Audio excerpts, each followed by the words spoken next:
सहना भवतो सहनौ भुनक्तु सह वीर्यं कर्वावहै तेजस्विनावधीतमस्तु मा विद्विषावहै। गुरुर्ब्रह्मा गुरुर्विष्णु गुरुर्देवो महेश्वरः गुरुः साक्षात् परब्रह्म तस्मै श्री गुरवे नमः। अखण्डमण्डलाकारं व्याप्तं येन चराचरं तत्पदं दर्शितं येन तस्मै श्री गुरवे नमः। सर्वे भवन्तु सुखिनः सर्वे सन्तु निरामयाः सर्वे भद्राणि पश्यन्तु मा कश्चित् दुःखभाग् भवेत्। ओम शांति शांति शांति। सभी लोग जय घोष करेंगे। हाथ ऊपर उठा के सभी लोग जय घोष करेंगे। मैं पहले बोलूंगा, उसके बाद आप लोग बोलेंगे। बोलिए स्वामी विवेकानंद की, स्वामी विवेकानंद की, स्वामी विवेकानंद की।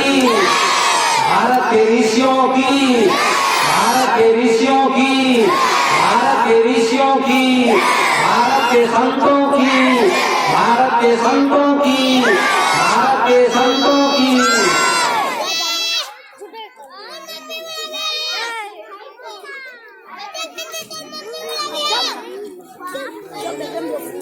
कार्यक्रम के आयोजक मुखिया जी, समस्त ग्रामवासी, भक्त सज्जनों, धर्मानुरागी बंधुओं, भक्ति स्वरूपा माता बहनों एवं बच्चों,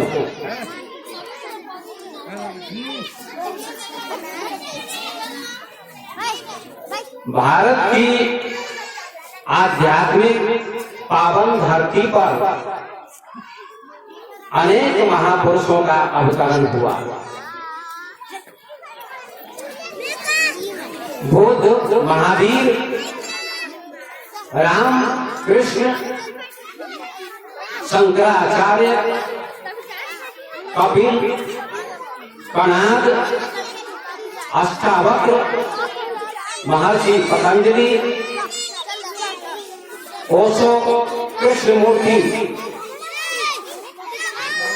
जैसे महापुरुषों का आविर्भाव हुआ और समय समय पर उन महापुरुषों की जयंती मनाई जाती है और उनकी याद की जाती है। आज भारत के एक महान विभूति, युवा, कर्मठ,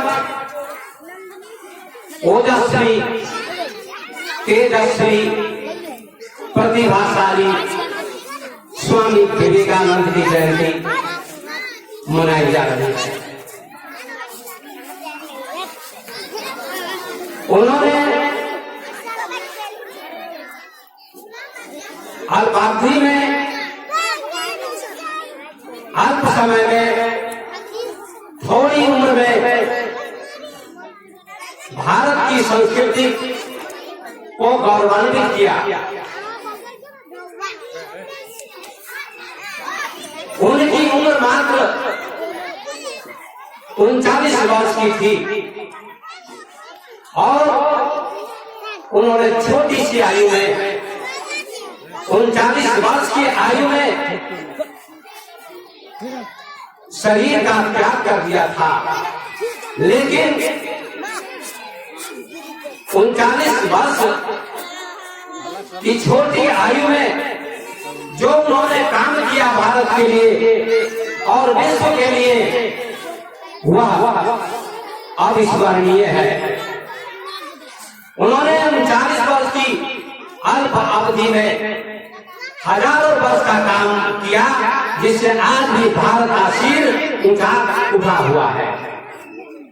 भारत का मस्तक उन्होंने ऊंचा किया।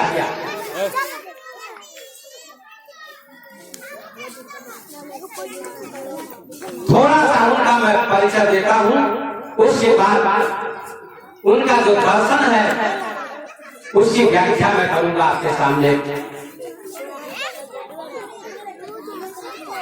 स्वामी विवेकानंद का जन्म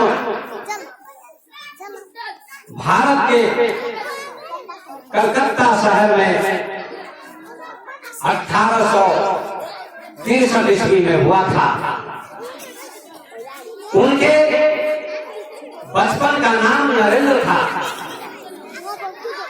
उनकी माता का नाम भुवनेश्वरी था और उनके पिता का नाम विश्वनाथ दत्त था। स्वामी विवेकानंद बचपन से ही ओजस्वी थे, चिंतक थे, कुशाग्र बुद्धि के थे। उनकी जीवनी में वर्णन है, लिखा हुआ है कि वे जितने कुशाग्र बुद्धि के थे, इतनी कुशाग्र बुद्धि उनकी थी कि 700 पेज की पुस्तक को 1 घंटे में पढ़ देते थे और ज्यों के त्यों सुना देते थे। ये उनमें अद्भुत क्षमता थी। उन्होंने भौतिक विद्या भी प्राप्त की और आध्यात्मिक विद्या के प्रति भी उनकी उत्सुकता थी। उन्होंने भारत के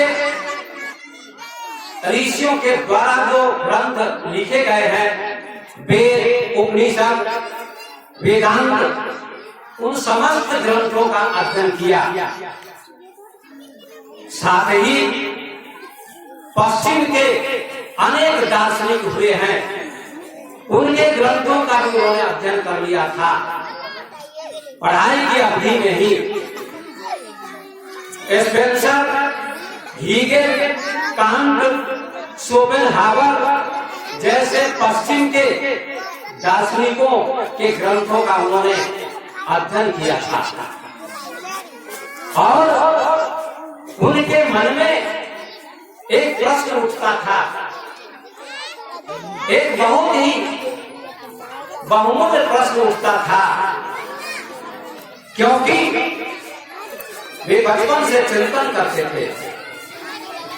आंखें बंद करके एकांत में बैठ जाते थे और चिंतन करते थे, क्योंकि चिंतन के द्वारा ही किसी चीज की खोज होती है। आप सभी जानते हैं कि न्यूटन नामक एक वैज्ञानिक हुए जिन्होंने गुरुत्वाकर्षण की खोज की।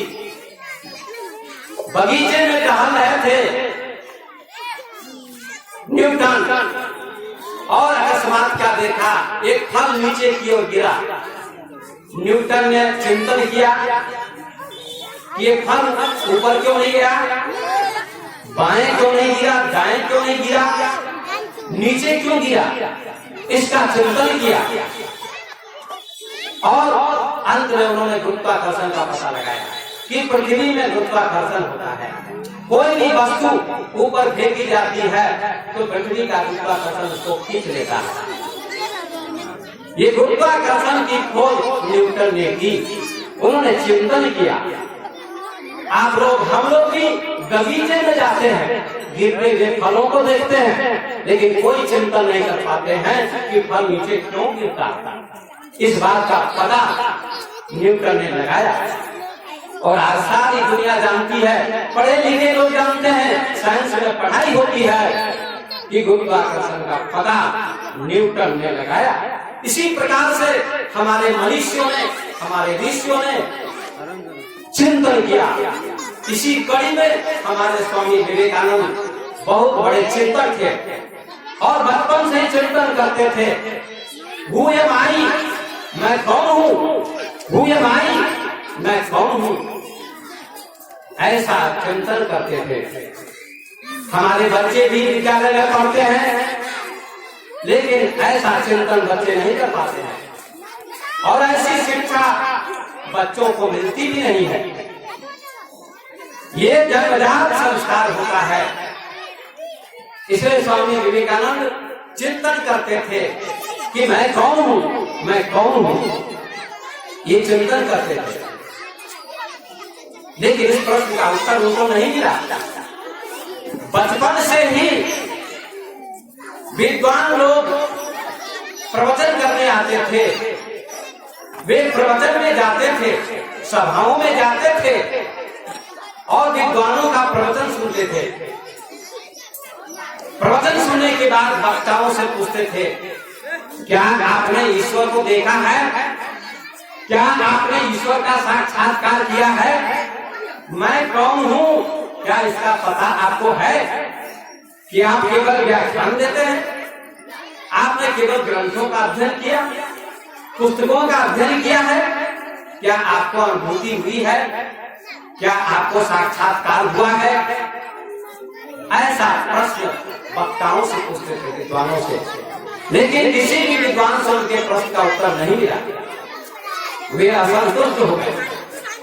कितने बड़े बड़े वक्ता आते हैं, लेकिन कोई भी नहीं बताता कि मैं कौन हूँ।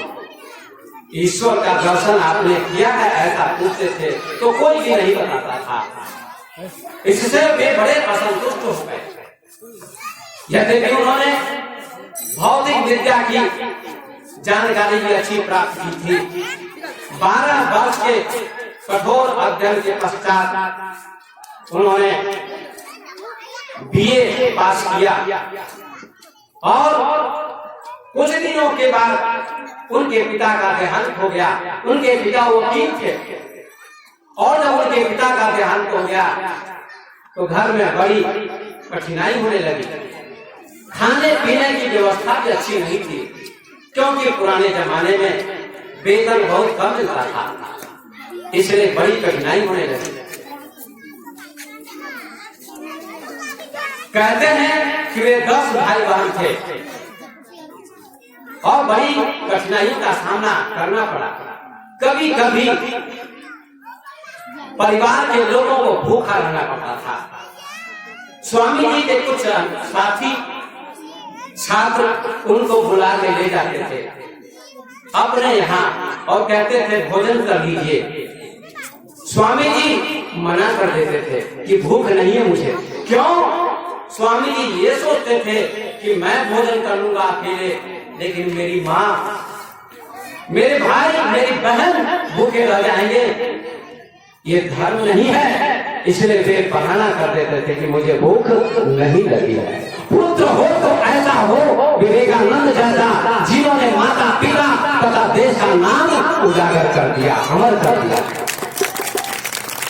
हमने संस्कृत में पढ़ा है, मैंने भी कॉलेज की शिक्षा प्राप्त की है और संस्कृत से आचार्य किया है, एमए किया है और हमने भी 10 पुस्तकों की रचना की है। हमने स्वामी जी के अनेक ग्रंथों का अध्ययन किया है और भी ऋषियों के ग्रंथों का अध्ययन किया है। तो स्वामी जी ने अपने माता पिता तथा भारत देश का नाम उजागर किया। संस्कृत में एक श्लोक लिखा गया है, कुलम पवित्रम जननी कृतार्था वसुंधरा पुण्यवती च तेना। ये श्लोक कहता है कि किसी माँ की कोख से विवेकानंद जैसा बेटा पैदा हो जाए, राम जैसा बेटा पैदा हो जाए, कृष्ण जैसा बेटा पैदा हो जाए, हनुमान जैसा बेटा पैदा हो जाए, गांधी जैसा बेटा पैदा हो जाए, तो उस माँ की कोख पवित्र हो जाती है और वह गांव पवित्र हो जाता है। कुलम पवित्रम जननी कृतार्था, कुल पवित्र हो जाता है, माँ की कोख पवित्र हो जाती है, वसुंधरा पुण्यवती। और जिस देश में उस पुत्र का जन्म होता है वह देश भी पवित्र हो जाता है। आज 158 वर्ष हो चुके हैं स्वामी विवेकानंद को। 158 वर्ष के बाद भी स्वामी विवेकानंद मरे नहीं, वे आज भी जन जन में जीवित हैं। महापुरुष महापुरुष मरते नहीं है, कीर्ति यश सजी बसी। महापुरुषों का भी शरीर छूट जाता है, उनकी भी मृत्यु हो जाती है, लेकिन उनका यश, उनकी कीर्ति कभी नहीं मिटती है। आज विवेकानंद की कीर्ति